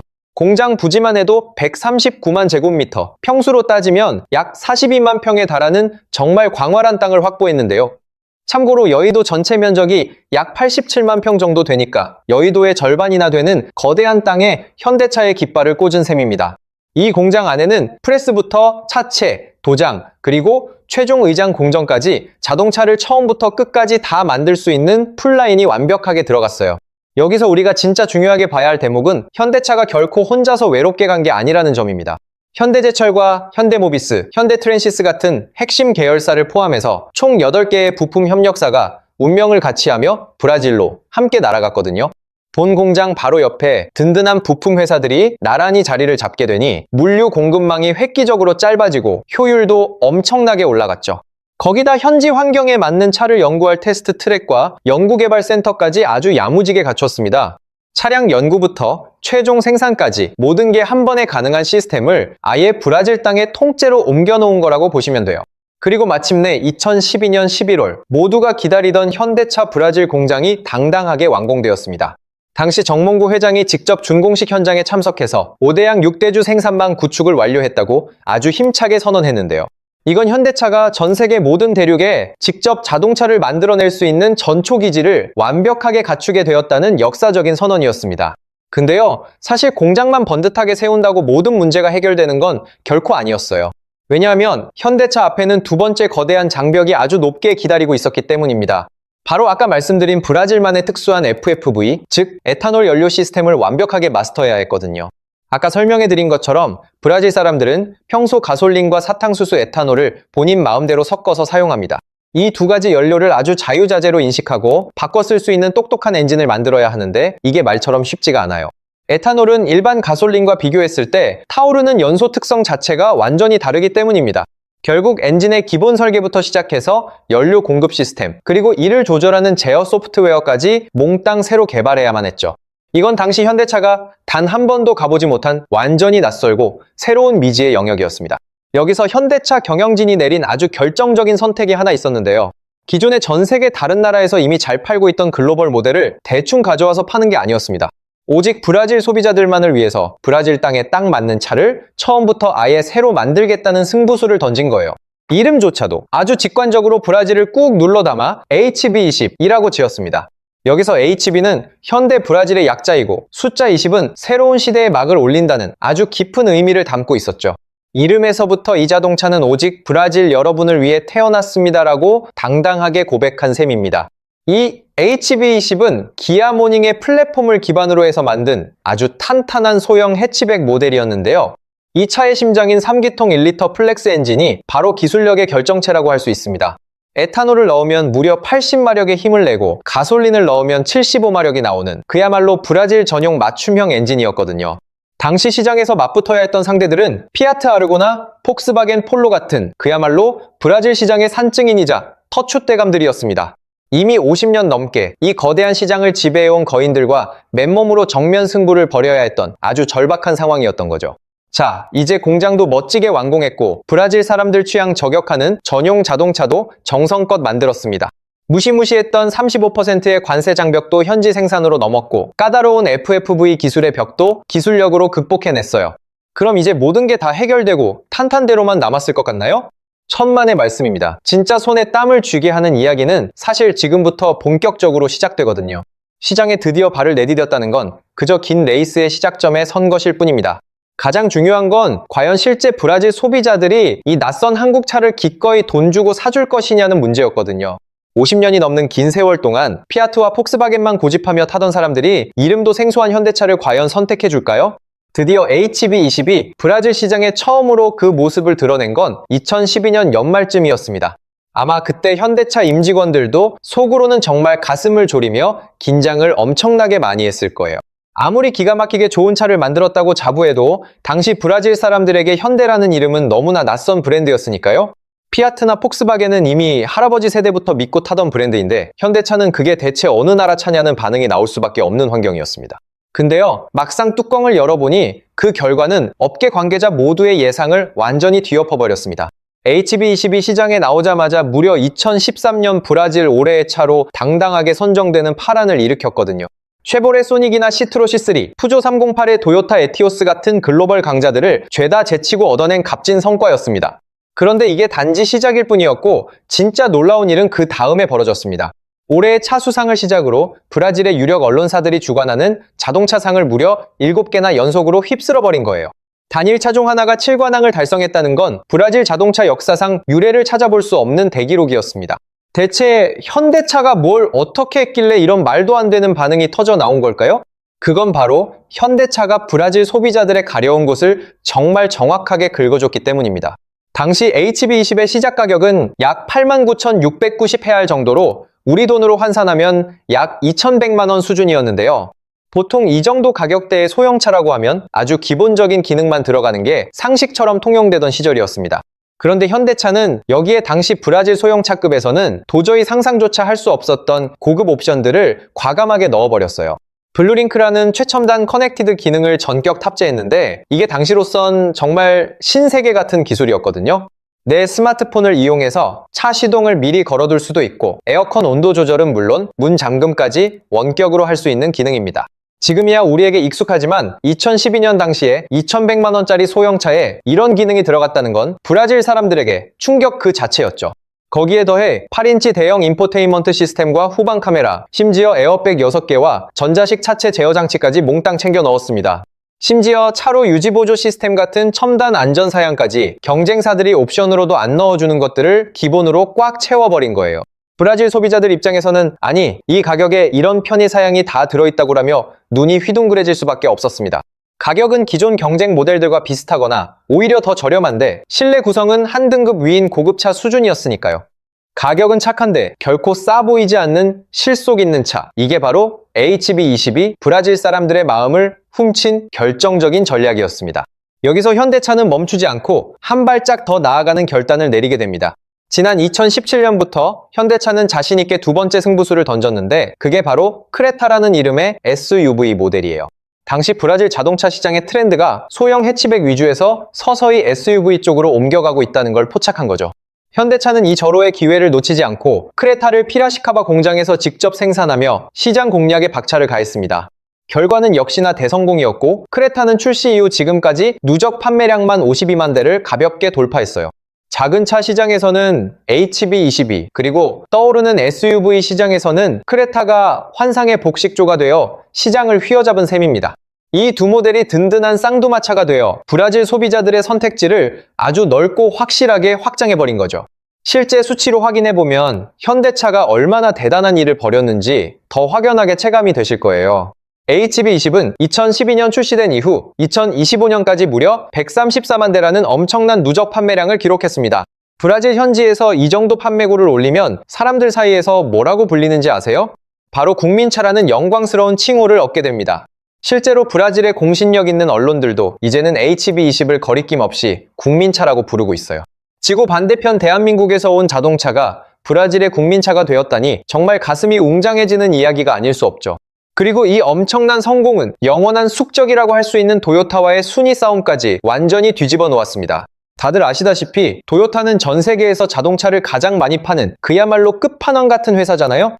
그런데 이 무시무시한 도요타가 브라질 땅에서만큼은 현대차의 기세에 밀려 고전을 면치 못하고 있습니다. 실제로 2024년 연간 판매 성적표를 보면 현대차가 20만 6,029대를 팔았고 도요타는 20만 3,793대에 그쳤거든요. 약 2,200대라는 근소한 차이 같지만 세계 1위 기업을 한국 기업이 직접 눌렀다는 상징성은 정말 어마어마한 겁니다. 게다가 2025년에 들어서면서 이 격차는 더욱더 큰 폭으로 벌어지기 시작했다는 점이 고무적이죠. 1월부터 11월까지의 누적 판매량을 보면 현대차는 18만 대를 넘겼는데 도요타는 15만 대 수준에 머물러 있습니다. 판매량 차이가 순식간에 24,000대까지 벌어지면서 이제 도요타 입장에서는 현대차를 따라잡기가 역부족인 상황이 된 거예요. 덕분에 현대차는 6년 연속으로 브라질 자동차 시장 톱5 브랜드라는 지위를 아주 확고하게 다졌습니다. 더욱 놀라운 사실은 브라질 현지에 있는 피라시카바 공장이 돌아가는 상황을 보면 입이 떡 벌어진다는 점인데요. 이 공장의 원래 설계상 연간 최대 생산 능력은 약 21만 대 정도라고 알려져 있습니다. 그런데 놀랍게도 2025년 한 해 동안 실제로 만들어낸 자동차 대수가 무려 21만 4,139대에 달합니다. 가동률로 환산하면 102%인데 이건 이론적으로 만들 수 있는 한계치보다 더 많은 차를 뽑아냈다는 소리죠. 이는 전 세계에 퍼져 있는 현대차 해외 공장들을 통틀어서 당당히 가동률 1위를 차지하는 엄청난 기록입니다. 미국의 엘라베마 공장이나 튀르키예의 이즈미트 공장 같은 쟁쟁한 곳들도 브라질 공장의 열기를 따라오지 못했어요. 공장이 1분 1초도 쉬지 않고 풀 가동되고 있는데도 밀려드는 브라질 사람들의 수요를 다 감당하지 못할 정도라니 정말 대단하죠? 자, 여기까지만 들으면 정말 완벽하다 못해 눈부신 성공 스토리로만 보이실 겁니다. 높디 높은 관세 장벽과 까다로운 기술 장벽을 모두 넘었고 까다로운 소비자들의 마음까지 완전히 사로잡았으니까요. 게다가 세계 1위 도요타까지 제치고 국민차 타이틀의 공장 가동률 1위까지 찍었으니 더할 나위 없어 보입니다. 하지만 냉정하게 말해서 이 이야기는 이제 겨우 절반 정도밖에 오지 않았다고 봐도 무방합니다. 왜냐하면 아직 이 드라마틱한 이야기 속에서 가장 무섭고 강력한 라이벌이 등장하지 않았기 때문이에요. 지구 저 반대편에서 거대한 자본력을 등에 업고 나타나 압도적인 가격 경쟁력으로 시장을 통째로 삼키려는 검은 그림자가 보입니다. 그 주인공은 바로 전기차 시장의 무서운 신흥 강자, 중국의 BYD입니다. 최근 브라질 자동차 업계 관계자가 로이터 통신과의 인터뷰에서 남긴 아주 뼈있는 말이 하나 있는데요. 지금 전 세계 모든 나라가 중국에게 빗장을 걸어 잠그고 있는데 유독 브라질만은 활짝 문을 열어주고 있다는 말입니다. 이 짧은 문장 하나가 현재 브라질 자동차 시장에서 벌어지고 있는 아주 급박하고 복잡한 상황의 본질을 꿰뚫고 있어요. 실제로 유럽연합은 중국산 전기차에 최대 45.3%라는 징벌적 관세를 때렸고 미국은 아예 100% 관세로 숨통을 조이고 있잖아요. 갈 곳을 잃어버린 중국 전기차들이 재고를 처리할 새로운 시장을 찾아 눈을 돌린 곳이 바로 남미의 거물 브라질이었습니다. 때마침 브라질은 2024년 상반기까지 전기차 수입 관세가 고작 10% 수준밖에 되지 않는 아주 매력적인 시장이었거든요. 중국 전기차 업체들 입장에서는 미국과 유럽이 앞문을 쾅 닫아버린 바로 그 절묘한 타이밍에 브라질이라는 뒷문이 활짝 열린 걸 발견한 셈입니다. 그 열린 문을 통해서 가장 먼저 그리고 가장 공격적으로 밀고 들어온 회사가 바로 BYD였어요. 그들이 보여주는 숫자를 보면 정말 소름이 돋을 정도로 무시무시한 성장세를 보이고 있습니다. 2025년 브라질 전기차와 하이브리드 시장 전체 판매량이 약 17만 7,300대 정도였는데 그중 BYD 한 곳의 점유율이 무려 43.3%입니다. 여기에 다른 중국 브랜드인 GWM과 체리의 점유율까지 모두 합치면 중국차의 비중이 63.9%까지 치솟게 되는데요. 브라질 도로 위를 달리는 친환경차 10대 중 6대 이상이 메이드 인 차이나라는 정말 충격적인 통계입니다. 어떤 분들은 그건 전기차 시장 이야기고 현대차는 엔진차가 주력인데 별 상관없는 거 아니냐라고 반문하실 수도 있을 거예요. 하지만 진짜 무서운 포인트는 친환경차를 넘어선 BYD의 전체 판매량 추이가 심상치 않다는 데 있습니다. BYD는 2025년에 브라질에서 전기차뿐만 아니라 전체 라인업을 통틀어 11만 대가 넘는 차를 팔아치우며 전체 7위까지 올라왔거든요. 당시 현대차와의 격차가 약 8만 8천 대 정도였으니 이때까지만 해도 아직은 격차가 좀 있네? 라고 생각할 수 있었죠. 그런데요, 불과 몇 달 뒤인 2026년 2월의 누적 판매 수치를 보면 분위기가 완전히 반전된 걸 확인하실 수 있습니다. BYD가 2만 1132대를 팔았는데 현대차는 22,290대를 팔아서 차이가 고작 1158대 수준으로 좁혀졌거든요. 불과 1년 만에 9만 대 가까이 나던 격차가 단 1000대 차이로 줄어들었다는 건 정말 말도 안 되는 속도의 추격전입니다. 업계에서는 이제 월간 판매량 기준으로 BYD가 현대차를 추월하는 건 그저 시간 문제일 뿐이라는 암울한 분석까지 나오고 있어요. 게다가 BYD는 단순히 중국에서 만든 차를 배에 실어와서 파는 수준에 머물지 않겠다는 아주 무서운 계획을 세웠습니다. 아예 브라질 땅에 깊숙이 뿌리를 내리고 현지 업체로 거듭나겠다는 야심찬 프로젝트를 가동 중이거든요. 현재 브라질 북동부의 바이아주 카마칼이라는 지역에 대규모 완성차 생산 공장을 아주 빠르게 짓고 있는 중입니다. 2026년 말까지 연간 15만 대 생산 체제를 갖추고 최종적으로는 60만 대 규모까지 늘리겠다는 정말 어마어마한 계획이죠. 현대차 피라시카바 공장의 생산 능력이 21만 대 수준인 걸 생각하면 BYD는 그 3배나 되는 거대 기지를 세우겠다는 소리입니다. 여기서 끝이 아니라 리우데자네이루에 우리 돈으로 약 800억 원을 들여서 전기차 전용 연구개발센터까지 건설하고 있어요. 2028년 완공을 목표로 하는 이 센터에는 특수 테스트 트랙은 물론이고 심지어 차량이 물에 완전히 잠겨도 버티는지 확인하는 대형 수조까지 만든다고 합니다. 왜 굳이 수조까지 만드나 싶으시겠지만 브라질은 열대우림 기후라 갑자기 쏟아지는 폭우로 도로가 물바다가 되는 일이 정말 흔하거든요.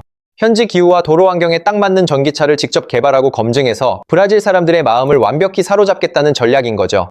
단순히 중국산 차를 가져다 팔겠다는 게 아니라 브라질을 위한 차를 만들겠다는 이 전략, 어디서 많이 들어본 것 같지 않으세요? 맞습니다. 바로 현대자동차가 2012년에 브라질 시장을 뚫기 위해 사용했던 바로 그 성공 플레이북을 그대로 벤치마킹하고 있는 거예요. 그런데 이렇게 거침없이 질주하는 것 같은 BYD에게도 최근 아주 어두운 그림자가 드리우기 시작했습니다. 바이아주에 짓고 있는 공장 건설 현장에서 심각한 수준의 노동 착취 문제가 터져 나오며 브라질 사회가 발칵 뒤집혔거든요. 브라질 노동검찰청이 대대적인 조사에 착수했는데 투입된 중국 노동자들이 거의 노예와 다름없는 처참한 환경에서 일했다는 의혹이 제기된 겁니다. 심지어 인신매매 혐의까지 거론될 정도로 상황이 심각해지자 브라질 정부도 아주 강경한 태도로 돌아서기 시작했어요. 브라질 외교부는 즉시 BYD 관련 인력들에 대한 임시 취업 비자 발급을 전면 중단하며 강력한 경고 메시지를 날렸습니다. 이 사건을 계기로 브라질 소비자들 사이에서도 가격이 싸다고 해서 이런 비인도적인 행태까지 용서되는 건 아니다라는 비판 여론이 거세게 일고 있죠. 한편으로는 브라질 정부도 중국 전기차의 무차별적인 물량 공세에 제동을 걸기 위해 정책적인 브레이크를 밟기 시작했습니다. 그동안 파격적으로 낮게 유지해왔던 전기차 수입 관세를 이제 단계적으로 아주 높게 올리기로 결정한 건데요. 2024년 10%였던 관세를 시작으로 계속 높여서 2026년 7월에는 일반 내연기관차와 똑같은 35%까지 끌어올릴 예정입니다. 이런 관세 폭탄이 과연 BYD가 가진 가장 강력한 무기인 저렴한 가격을 얼마나 무력화시킬 수 있을지가 현재 업계의 최대 관심사예요. 자, 이렇게 긴박하게 돌아가는 상황 속에서 우리의 현대자동차는 과연 어떤 대응 카드를 준비하고 있을까요? 위기감을 느낀 정의선 회장이 직접 팔을 걷어붙이고 브라질 현지로 날아가 승부사 기질을 발휘했습니다. 지난 2024년 2월 브라질 수도 브라질리아에 있는 대통령 집무실을 전격 방문해서 룰라 대통령과 독대를 가졌거든요. 이 중요한 자리에서 정의선 회장은 오는 2032년까지 브라질에 무려 11억 달러, 우리 돈 약 1조 6천억 원을 투자하겠다는 통 큰 약속을 했습니다. 단순히 말로만 약속한 게 아니라 N비전 74라는 아주 멋진 수소 하이브리드 컨셉카 모형까지 직접 들고 가서 대통령의 눈길을 사로잡았죠. 현대자동차는 브라질의 단순한 판매업자가 아니라 미래 모빌리티를 함께 그려나갈 진정한 파트너가 되겠다는 아주 강력한 메시지를 전달한 겁니다. 그리고 이번 대규모 투자의 핵심 무기는 바로 에탄올 하이브리드 FFV라는 아주 특별한 기술에 숨어 있어요. 이게 대체 뭐냐면 브라질만의 독특한 에탄올 연료 시스템과 현대의 자랑인 하이브리드 기술을 하나로 합친 세계 최초의 맞춤형 파워트레인입니다. 현대차가 이 고난도 기술을 독자적으로 개발해서 브라질 시장을 다시 한번 선점하겠다고 공식 선언한 거예요. 여기서 우리가 주목해야 할 점은 이 기술이 중국의 BYD가 결코 쉽게 따라할 수 없는 현대차만의 독보적인 영역이라는 사실입니다. BYD의 강점은 어디까지나 배터리를 기반으로 한 순수 전기차의 가격 경쟁력이지 이런 복잡한 혼합 연료 기술이 아니거든요. 현재 브라질 신차 시장의 83%가 에탄올 연료를 쓰고 있는 상황에서 에탄올 하이브리드는 전기차의 효율성과 내연기관의 편리함을 동시에 잡는 최고의 대안이 될 수 있습니다. 현대차가 지난 14년 동안 브라질 현지에서 묵묵히 쌓아온 FFV 기술 노하우가 드디어 빛을 발하는 순간이 온 거죠. 그리고 바로 올해인 2026년 현대차는 피라시카바 공장에서 야심차게 준비한 세 번째 전략 모델의 생산을 본격적으로 시작합니다. 기존의 HB20은 소형 해치백이었고 크레타는 SUV였는데 이번 신차는 그 사이를 아주 절묘하게 파고드는 크로스오버 모델이라고 하더라고요. 해치백 특유의 경쾌한 주행감과 SUV의 넉넉한 공간 활용성을 동시에 누리고 싶어하는 브라질 소비자들의 니즈를 정확히 공략한 차입니다. 현대차 브라질 사장인 마르코스 올리베이라도 이 신차가 첨단 기술과 견고함을 모두 갖춘 새로운 세그먼트의 리더가 될 것이라며 강한 자신감을 보였죠. 이 신차를 제대로 만들어내기 위해서 현대차는 현재 피라시카바 공장의 생산 라인 자체를 아주 스마트하게 뜯어고치고 있습니다. 하나의 라인에서 HB20과 크레타, 그리고 새로운 신차까지 세 가지 모델을 동시에 만들어낼 수 있는 멀티 모델 생산 체계를 구축 중이거든요.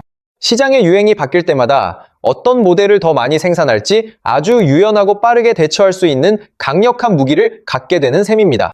여기에 더해 기쁜 소식이 하나 더 있는데 2026년 3월을 기점으로 현대차 브라질 공장의 누적 생산량이 드디어 250만 대를 넘어섰다는 소식이에요.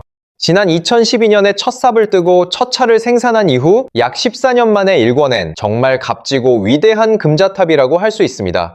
현대차 중남미권역 본부장인 에어턴 쿠소도 이 모든 영광을 함께 땀 흘려준 현지 협력사들의 공으로 돌리며 감사의 인사를 전하기도 했죠. 하지만 여러분, 이 치열한 자동차 전쟁은 아직 끝난 게 아니며 오히려 지금부터가 진짜 승부처라고 보셔야 합니다. 현대차가 내세운 에탄올, 하이브리드 전략과 BYD가 밀어붙이는 저가 전기차 물량 공세 중 과연 누가 최후의 승자가 될까요? 브라질 정부가 빼든 관세 인상 카드가 과연 중국차의 무서운 기세를 꺾어놓을 수 있을지도 정말 궁금해지는 대목입니다.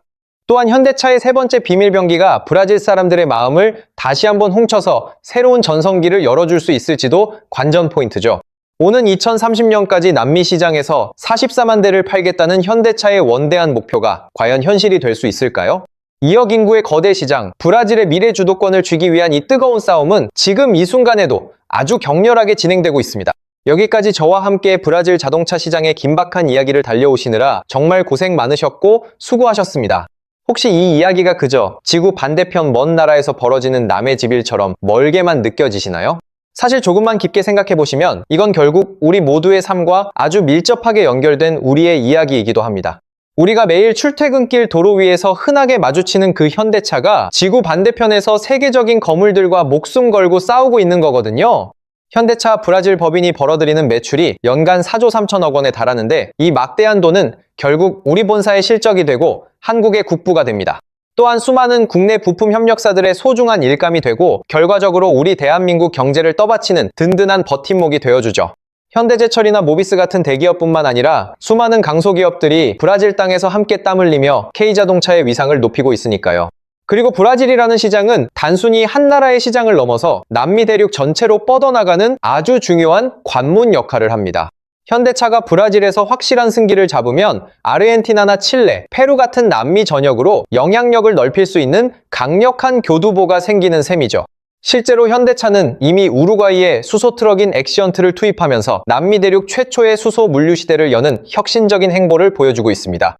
이번 이야기를 정리하면서 제가 개인적으로 가장 깊은 인상을 받았던 부분은 현대차의 현지화에 대한 진심이었습니다. 단순히 한국에서 잘 나가는 차를 대충 포장해서 가져간 게 아니라 브라질 사람들이 진짜로 원하는 게 뭔지 처절하게 고민했다는 점 말이죠.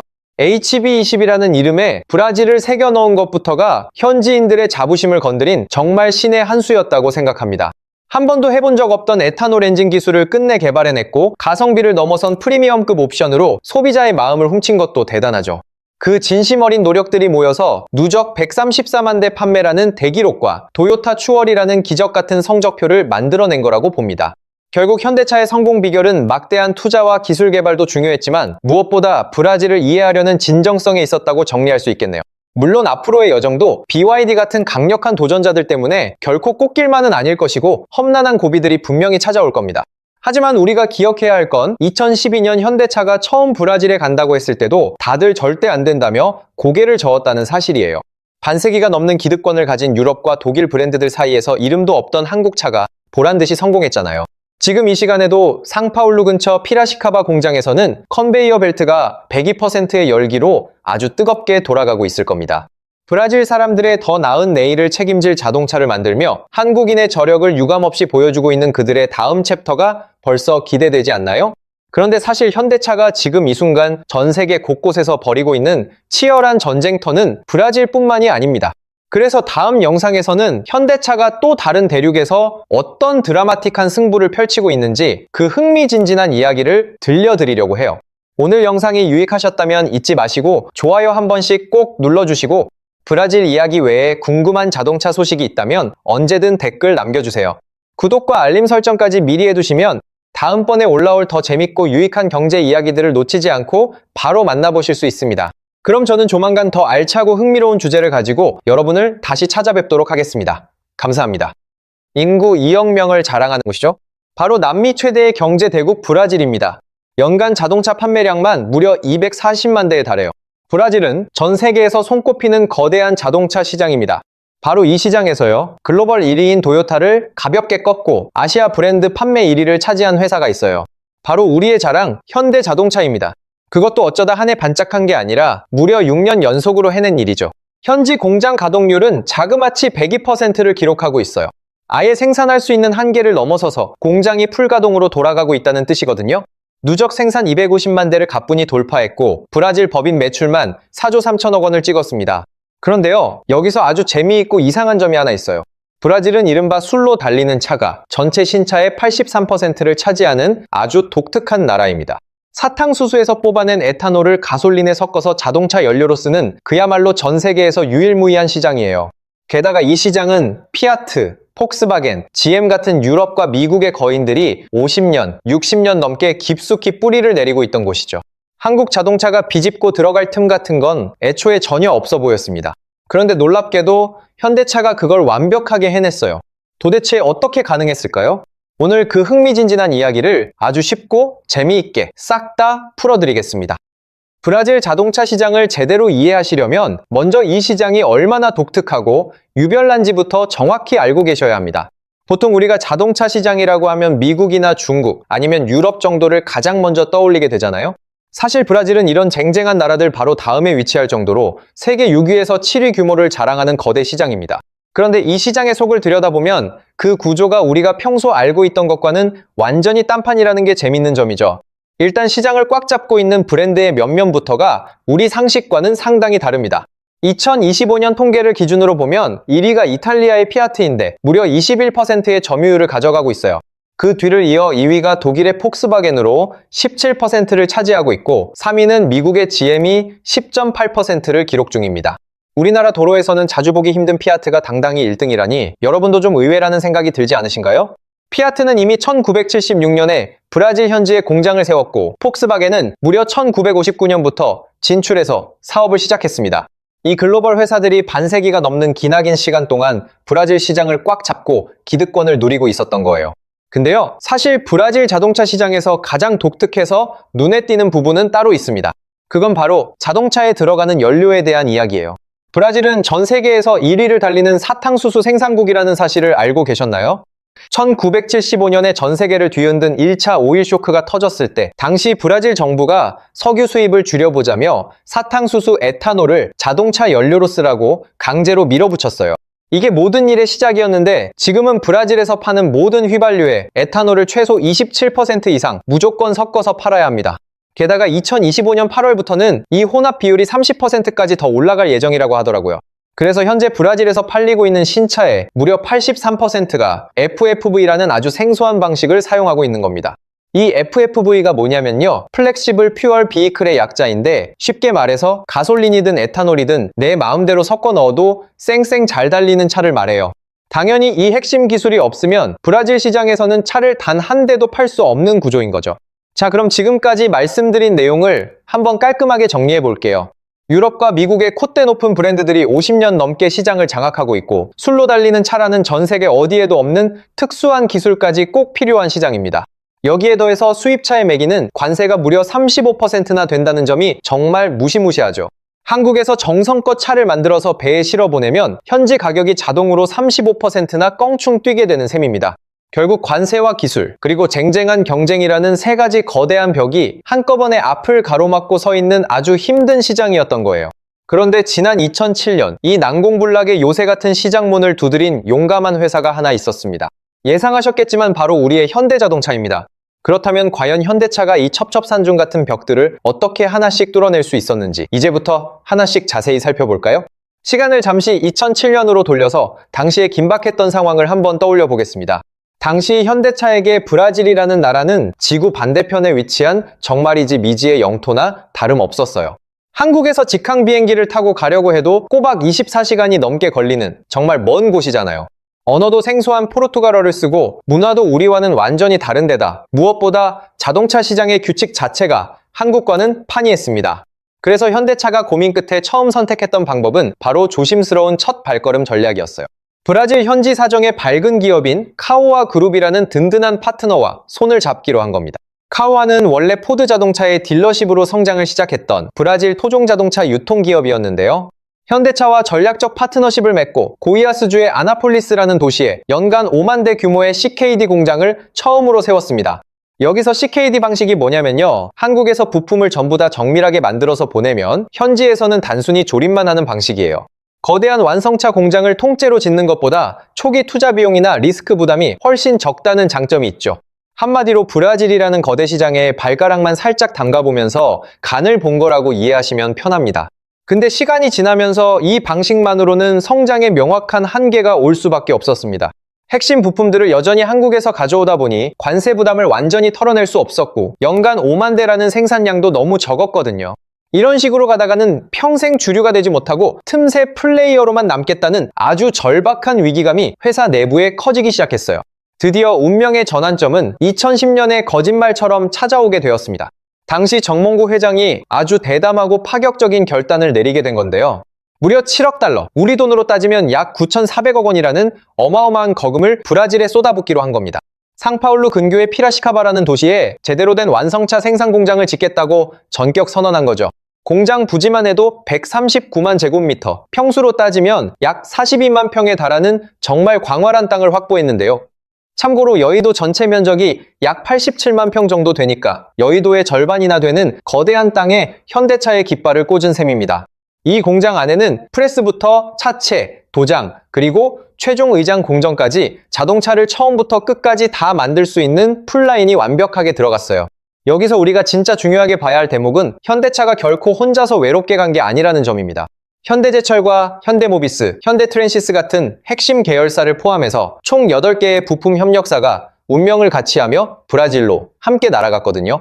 본 공장 바로 옆에 든든한 부품 회사들이 나란히 자리를 잡게 되니 물류 공급망이 획기적으로 짧아지고 효율도 엄청나게 올라갔죠.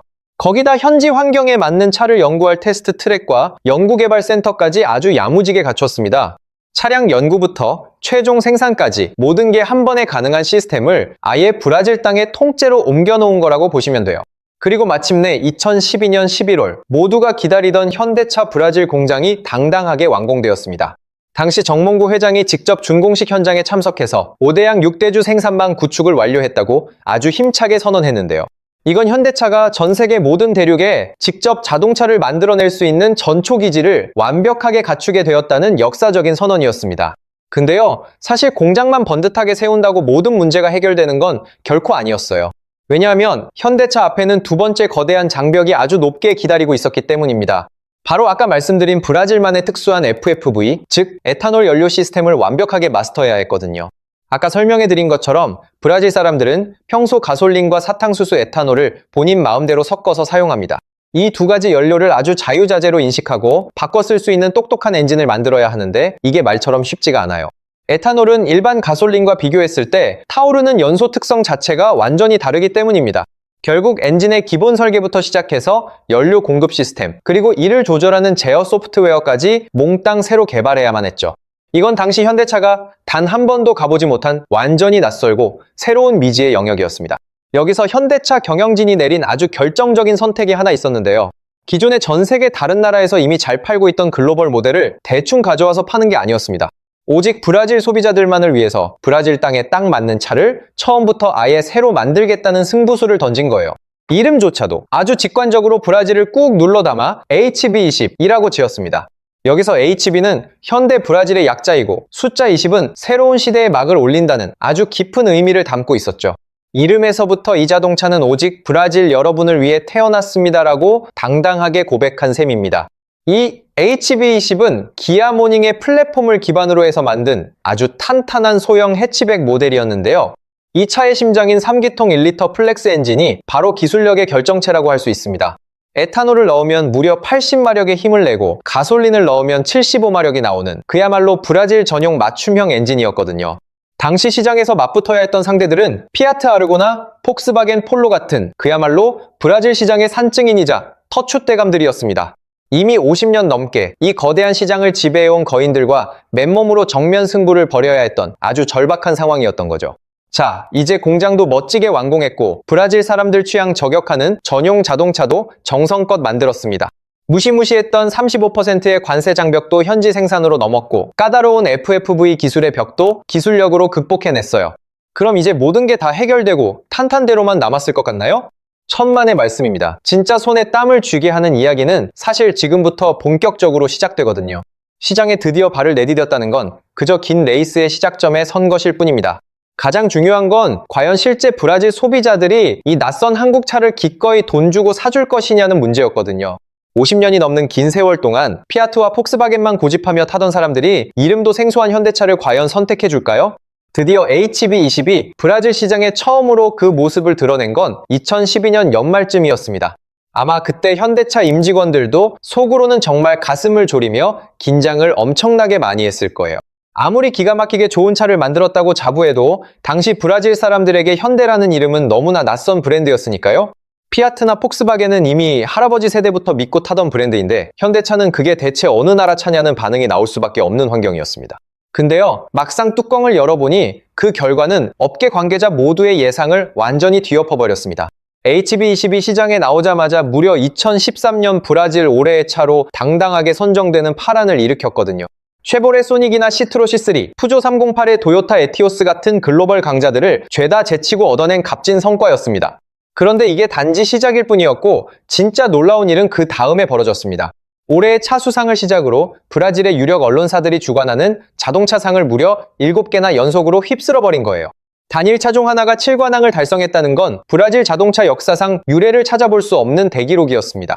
대체 현대차가 뭘 어떻게 했길래 이런 말도 안 되는 반응이 터져 나온 걸까요? 그건 바로 현대차가 브라질 소비자들의 가려운 곳을 정말 정확하게 긁어줬기 때문입니다. 당시 HB20의 시작 가격은 약 89,690헤알 정도로 우리 돈으로 환산하면 약 2,100만 원 수준이었는데요. 보통 이 정도 가격대의 소형차라고 하면 아주 기본적인 기능만 들어가는 게 상식처럼 통용되던 시절이었습니다. 그런데 현대차는 여기에 당시 브라질 소형차급에서는 도저히 상상조차 할 수 없었던 고급 옵션들을 과감하게 넣어버렸어요. 블루링크라는 최첨단 커넥티드 기능을 전격 탑재했는데 이게 당시로선 정말 신세계 같은 기술이었거든요. 내 스마트폰을 이용해서 차 시동을 미리 걸어둘 수도 있고 에어컨 온도 조절은 물론 문 잠금까지 원격으로 할 수 있는 기능입니다. 지금이야 우리에게 익숙하지만 2012년 당시에 2,100만 원짜리 소형차에 이런 기능이 들어갔다는 건 브라질 사람들에게 충격 그 자체였죠. 거기에 더해 8인치 대형 인포테인먼트 시스템과 후방 카메라, 심지어 에어백 6개와 전자식 차체 제어 장치까지 몽땅 챙겨 넣었습니다. 심지어 차로 유지보조 시스템 같은 첨단 안전사양까지 경쟁사들이 옵션으로도 안 넣어주는 것들을 기본으로 꽉 채워버린 거예요. 브라질 소비자들 입장에서는 아니, 이 가격에 이런 편의사양이 다 들어있다고라며 눈이 휘둥그레질 수밖에 없었습니다. 가격은 기존 경쟁 모델들과 비슷하거나 오히려 더 저렴한데 실내 구성은 한 등급 위인 고급차 수준이었으니까요. 가격은 착한데 결코 싸 보이지 않는 실속 있는 차. 이게 바로 HB20이 브라질 사람들의 마음을 훔친 결정적인 전략이었습니다. 여기서 현대차는 멈추지 않고 한 발짝 더 나아가는 결단을 내리게 됩니다. 지난 2017년부터 현대차는 자신있게 두 번째 승부수를 던졌는데 그게 바로 크레타라는 이름의 SUV 모델이에요. 당시 브라질 자동차 시장의 트렌드가 소형 해치백 위주에서 서서히 SUV 쪽으로 옮겨가고 있다는 걸 포착한 거죠. 현대차는 이 절호의 기회를 놓치지 않고 크레타를 피라시카바 공장에서 직접 생산하며 시장 공략에 박차를 가했습니다. 결과는 역시나 대성공이었고 크레타는 출시 이후 지금까지 누적 판매량만 52만 대를 가볍게 돌파했어요. 작은 차 시장에서는 HB22 그리고 떠오르는 SUV 시장에서는 크레타가 환상의 복식조가 되어 시장을 휘어잡은 셈입니다. 이 두 모델이 든든한 쌍두마차가 되어 브라질 소비자들의 선택지를 아주 넓고 확실하게 확장해버린 거죠. 실제 수치로 확인해보면 현대차가 얼마나 대단한 일을 벌였는지 더 확연하게 체감이 되실 거예요. HB20은 2012년 출시된 이후 2025년까지 무려